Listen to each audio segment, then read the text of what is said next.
Afinal de contas, castrar quimicamente estupradores, será que seria o suficiente para evitar que o crime aconteça?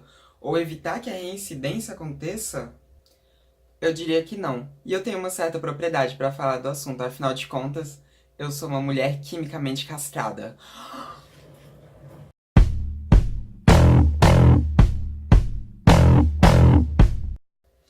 Oi, gente, tudo bem? Então, né, fiquei um bom tempo aí afastada do YouTube, mas é porque eu tinha ficado doente, aí eu tava meio desanimada de voltar a gravar e tal. Ainda não tô 100%, mas tô mais segura pra gravar agora. Tô mais confortável em gravar. Antes eu tava bem na bad mesmo, por causa de ter ficado doente.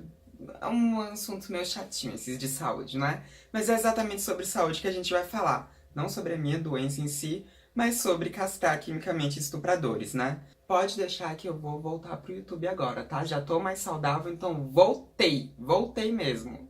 Mas enfim, né? Como vocês bem sabem, de uns tempos pra cá a gente tem ouvido falar muito de castração química como uma medida contra estupradores, né? Contra pessoas que já estupraram alguém, seria uma medida ali, punitiva contra eles. E essa medida ela tem ficado muito na conversa do brasileiro, porque nós tivemos um candidato que trouxe isso, né, como pauta de 2013 para cá, que é o Jair Bolsonaro.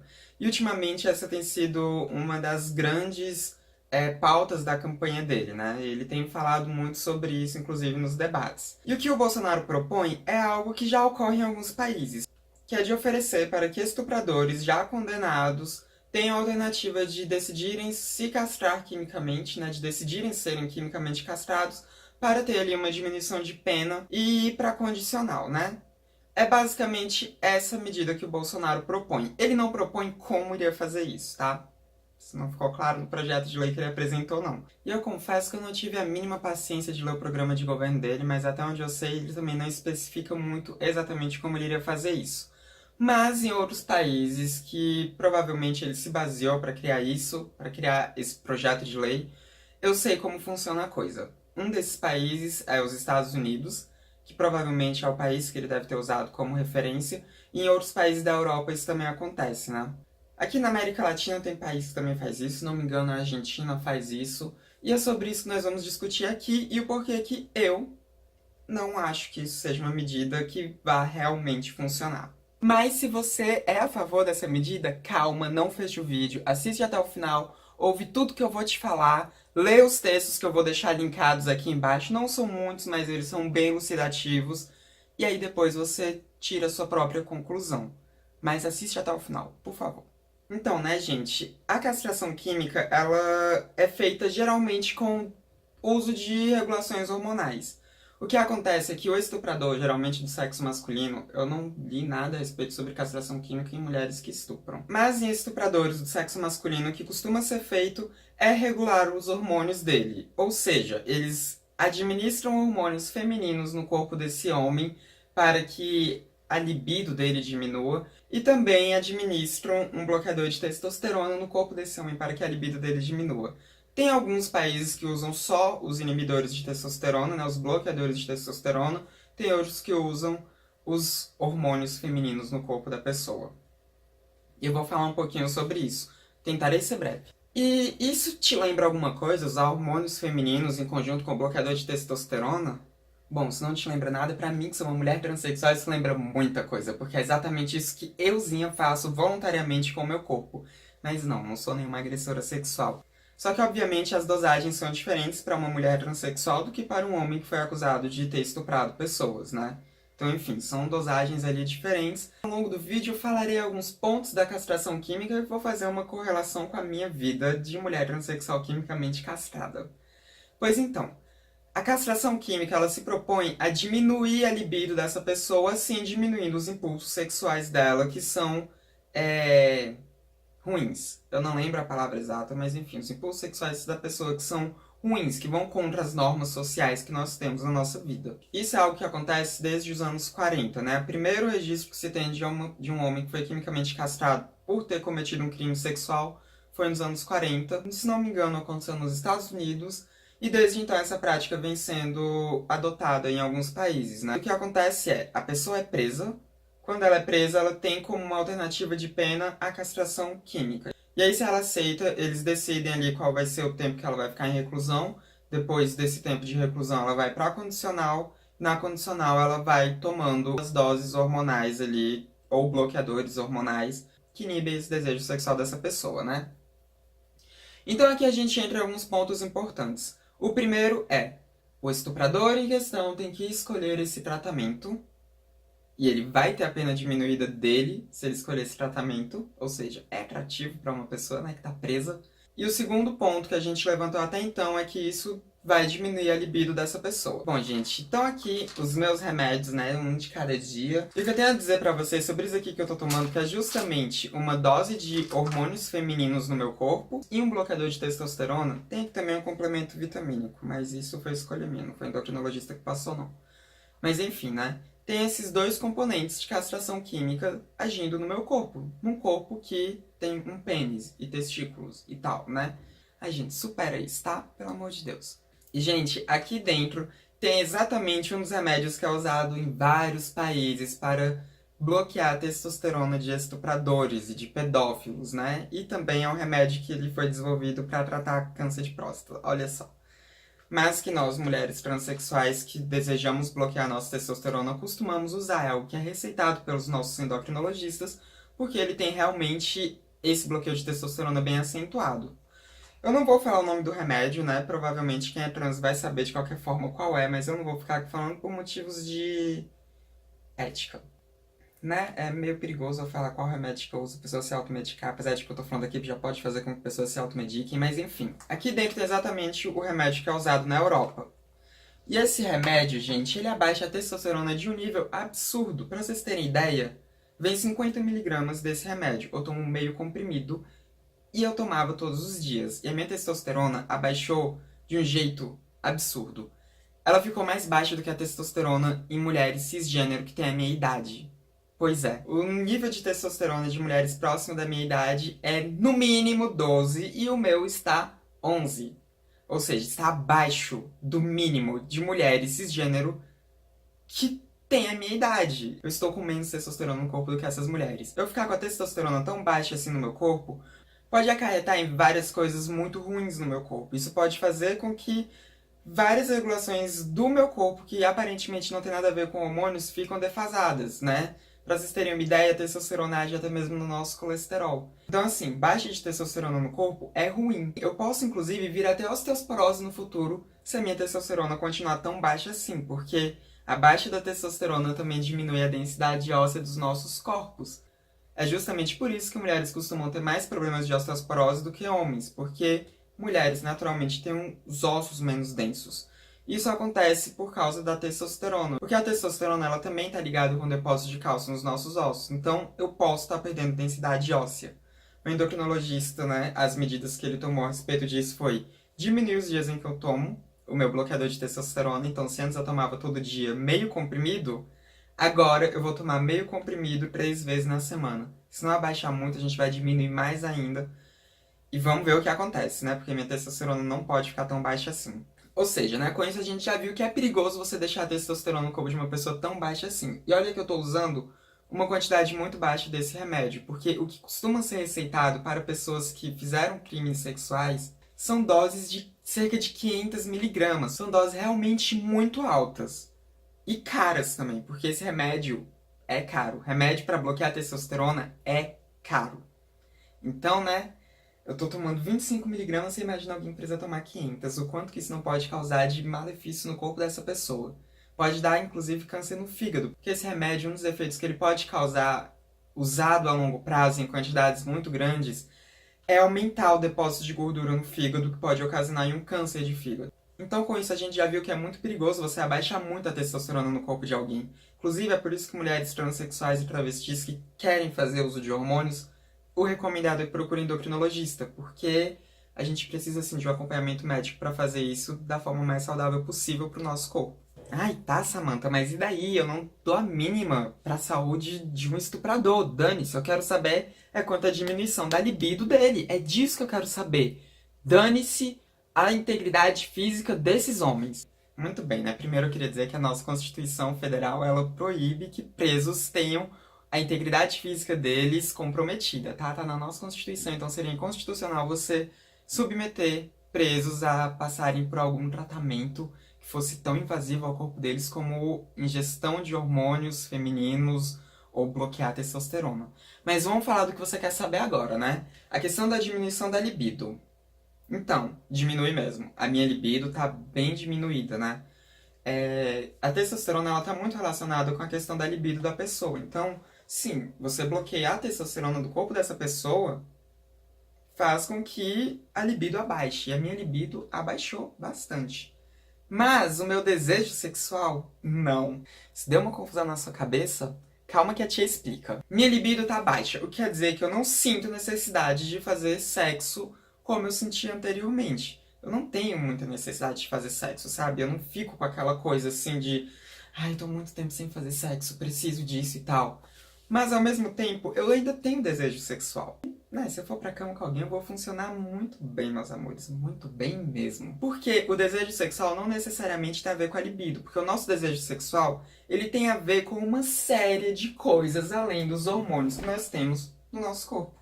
E uma coisa muito importante para fazer com que nós tenhamos desejo sexual, tá aqui, meus amores, na nossa cabeça, no nosso psicológico. Porque sexo é muito mais que uma necessidade física. Inclusive, tem pessoas que nem têm essa necessidade física naturalmente. Né? Então, não é só isso. Sexo também é psicológico, também é uma troca de afeto, também é uma troca de um ser humano com o outro, sabe? Então, sim, eu tenho desejos sexuais, eu tenho desejos de me envolver sexualmente com pessoas. Por mais que eu não tenha a necessidade física disso tão grande quanto eu tinha antigamente. Na verdade, está quase zerada a minha necessidade física de sexo. Pois é, mas o meu desejo sexual não. Meu desejo sexual tá lá em cima. E aí que entra a principal problemática nessa questão da castração química para estupradores. Porque você pode sim abaixar a libido deles com isso, mas isso não quer dizer que a mente deles vai mudar a forma de pensar. Quer dizer que o desejo daquele homem de pegar uma mulher ou um outro homem ou uma criança à força necessariamente vai sumir. Porque a cabeça dele não foi mexida. Só foi mexido o corpo dele, mas a cabeça não. Tanto que nós temos vários casos de estupro que nem tem penetração de pênis na vagina, ou de pênis no ânus, ou de pênis na boca. Tem homens que estupram mulheres com cabos de vassoura, ou com pedaços de madeira, ou com garrafa, sabe? Isso acontece, gente. É absurdo, é só você jogar no Google. Estupro cabo de vassoura, estupro garrafa, estupro com madeira, você vai encontrar isso, né? Tanto que apareceu aqui na tela um monte de caso aí que eu printei pra vocês. Isso, gente, porque o desejo sexual tá muito na nossa cabeça. Não tá só no nosso corpo, tá muito na nossa cabeça também. E uma pessoa que estupra, além do desejo sexual, né? Porque o estuprador não necessariamente ele sente atração sexual pela vítima, ele não necessariamente quer transar com aquela vítima porque ele está a desejando. Muitas vezes é porque ele quer subjugar aquela pessoa, ele quer subjugar aquela vítima. Estupro tem a ver com relação de poder. Não tem a ver apenas com desejo sexual. Muitas vezes não tem nem relação nenhuma com atração sexual para aquela pessoa. Muitas vezes é só uma questão de poder, de mantimento de poder. E aí, gente, isso quer dizer o quê? Que a maneira mais eficaz de lidar com o estuprador seria no ramo da psicologia, sabe? Da psiquiatria. Inclusive, tem muitos casos em que basta você dar antidepressivos para a pessoa que estuprou, né? Que tem essa prática de estuprar outras pessoas, que isso regula nela. Porque às vezes a pessoa, ela, além de ser um estuprador, ela também é uma pessoa depressiva. Os antidepressivos, eles também abaixam a libido da pessoa. E a pessoa que está tomando antidepressivo, geralmente ela também está fazendo uma terapia. Então, o fato dela estar tomando antidepressivo, fazendo terapia, já diminui as chances dela estuprar uma outra pessoa. E isso eu não estou inventando, tá? Tem vários estudos que falam disso. Inclusive estudo da Universidade de Brasília, que é a universidade do meu coração, da onde eu saí. Que ferrou muito com a minha cabeça, mas é da onde eu saí. Então o ideal seria tratar esses homens que estupraram mulheres com terapia, sabe? Com sessões, com psicólogo, com um psiquiatra, com antidepressivo, se for o caso e tudo mais. Agora, a gente pegar e estipular que para todo estuprador você vai oferecer a questão da castração química, aí não é muito legal. Porque cada caso de estuprador tem que ser avaliado. Porque sim, podem ter casos em que uma castração química vai funcionar e casos em que não vai funcionar nada. Quem deveria avaliar isso deveria ser uma equipe ampla de psicólogos e psiquiatras. E você deve estar pensando que seria muito caro, né? Pagar terapia para estuprador? Para que disso? Gente, manter uma castração química para estupradores também é muito caro. Acho que é muito mais caro. E outra coisa que nós precisamos falar sobre a questão da castração química, né? Ela tem prazo de validade, meus amores. Se eu parar com a minha hormonização agora, hoje, nesse exato momento, parei, é muito provável que daqui a um mês a minha testosterona já estivesse lá em cima, minha libido já estivesse lá em cima, e eu estivesse desesperada com essa minha testosterona tão alta, porque pra mim isso é desesperador. No meu caso de mulher transexual, né? Então, depois que acabasse o tratamento desses homens que estupraram, que geralmente é só o tempo da condicional deles, a testosterona deles voltaria ao normal. Então, se essa é a causa dos estupros, né, a regulação hormonal dessa pessoa, o que vai acontecer depois que você tirar os remédios dela? Depois que ela decidir tirar os remédios dela? E também não tem como você manter isso pelo resto da vida, porque, como eu disse, são doses muito mais altas do que as que eu tomo. Isso pode causar muitos problemas de saúde para essa pessoa. Coisa que a nossa Constituição proíbe, tá? Nossa Constituição proíbe isso, gente. Então, assim, né? Acho que deve ter ficado bem claro que essa medida não é tão boa quanto parece ser. Mas ainda assim, eu sugiro para vocês lerem os textos que tem aqui embaixo. Eles falam de pesquisas, inclusive, que foram feitas, que têm mostrado que a questão da castração química não é tão eficaz assim, não tem nenhum dado que comprove realmente que ela é eficaz. Tem alguns estudos que sim, mostraram eficácia nela, mas eram estudos que a metodologia não estava muito boa, a metodologia estava meio confusa, que tinha um nível amostral muito pequeno de homens que se submeteram a essa pesquisa. E assim, a gente precisa de pesquisas com níveis amostrais altos, tá, gente? Na ciência é assim que a gente trabalha. Quanto maior o nível amostral, melhor o resultado que a gente vai ter. Tá, Samantha, mas é só isso mesmo? A gente vai só dar terapia pra essas pessoas e pronto? Acabou? Então, gente, a minha proposta e a proposta de muitas feministas por aí é de que a gente não faça só isso, é de que a gente mude a cabeça da nossa população. Porque, assim, nós vivemos uma cultura do estupro. Você pode até não concordar com isso, mas nós vivemos sim uma cultura do estupro. Tanto que muitos homens, gente, nem sabem que estão estuprando mulheres, né? Eu fiz um vídeo sobre isso, inclusive, vai estar nos cards aqui em cima e vai estar também no final desse vídeo aí pra você clicar. Então, calma aí, termina de assistir esse pra ver o outro. Então, assim, a questão do estupro ela é muito, muito mais ampla do que só uma questão fisiológica, é uma questão psicológica e cultural. E a gente pode mexer muito na parte cultural, a gente não pode mexer no psicológico de cada pessoa, em partes, mas a gente pode mexer na parte cultural do nosso país, que interfere, sim, no psicológico das pessoas que moram nesse país. E como a gente faz isso? Com aulas de educação sexual, meus amores. Pois é, né? Muita gente aí é contra a aula de educação sexual nas escolas, porque falam que a gente vai ensinar as crianças a aprenderem sobre sexo e ideologia de gênero. Mas, gente, não é nada disso. Aula de educação sexual eu tive na minha quarta série em um colégio católico ainda por cima. E ela tá no currículo para acontecer exatamente mais ou menos nesse período da quarta série, né? Que é um período que as crianças ainda são crianças, mas elas estão quase entrando na pré-adolescência. Mas a aula de educação sexual que eu tive, eu não digo que ela foi boa. Que ela só me ensinou o que eram os genitais e como se prevenia de DSTs, e a única prevenção na época que apresentaram foi camisinha e pronto, né? Foi essa a minha aula de educação sexual. Só que a aula de educação sexual ela tem que falar além do que é o genital feminino e genital masculino. Nem concordo muito com esse termo genital feminino e masculino, mas enfim.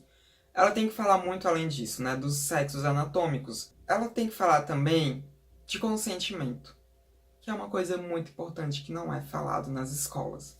Porque quando as pessoas entendem sobre consentimento, elas entendem o que é um estupro, elas entendem a importância de você precisar do consentimento de uma pessoa para fazer sexo com essa pessoa, porque senão é estupro. E elas passam a entender até se elas já foram ou não vítimas de um abuso sexual. Isso é importante, né? Tem várias crianças que só descobriram que elas estavam sendo vítimas de abuso sexual quando tiveram aulas de educação sexual realmente completas, que falaram mesmo sobre questões como consentimento, por exemplo. E esse é um passo muito importante para mudar essa cultura do estupro, e além disso também mexer com as pessoas adultas. A gente poderia, por exemplo, falar a importância de consentimento na televisão, falar a importância de consentimento em novelas e filmes e tudo isso que é culturalmente consumido por nós. E a televisão tem um papel muito importante na nossa cultura. Deveria ser falado na televisão também. Isso deveria também ser abordado no ensino médio, deveria ser abordado em faculdades. E é assim que a gente pode começar a modificar essa cultura do estupro. É assim que a gente age para impedir que estupros aconteçam. Conscientizando a população, ensinando a população sobre consentimento. E não simplesmente dando uma medida punitiva para quem já estuprou, porque aí o estupro já aconteceu e você está só punindo aquela pessoa de uma forma que nem é eficaz para evitar que ela volte a estuprar. Então, assim, né? Existem outros meios de se fazer isso. E se você é contra o estupro, você deveria ser a favor de aulas de educação sexual nas escolas. E você deveria ser a favor também de se falar sobre sexo na televisão, em horários que não sejam só de madrugada. E de forma coerente também, né? De forma correta e responsável. Enfim, gente, é isso. Eu espero que vocês tenham gostado do vídeo. Eu espero que isso tenha sido elucidativo para vocês. Espero que faça com que vocês reflitam. Espero também que vocês compartilhem esse vídeo. Porque é muito importante que isso seja dito. A gente está passando por um momento muito perigoso e assustador no nosso país.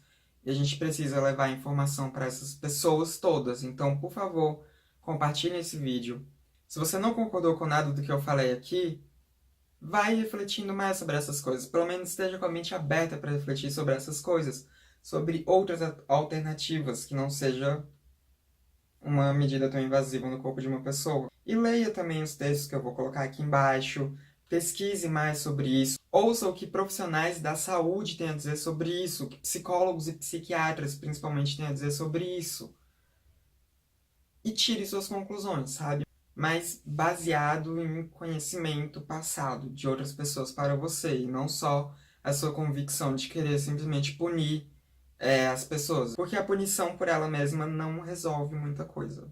Não resolve muita coisa mesmo. A gente precisa evitar que o crime aconteça. E quando o crime acontece, a gente tem que punir sim, mas de uma forma mais educativa, né? Se você gostou do vídeo, deixe seu like, que isso pode fazer com que o YouTube recomende esse vídeo para outras pessoas, né? Então, se você gostou da informação, deixe seu like aí.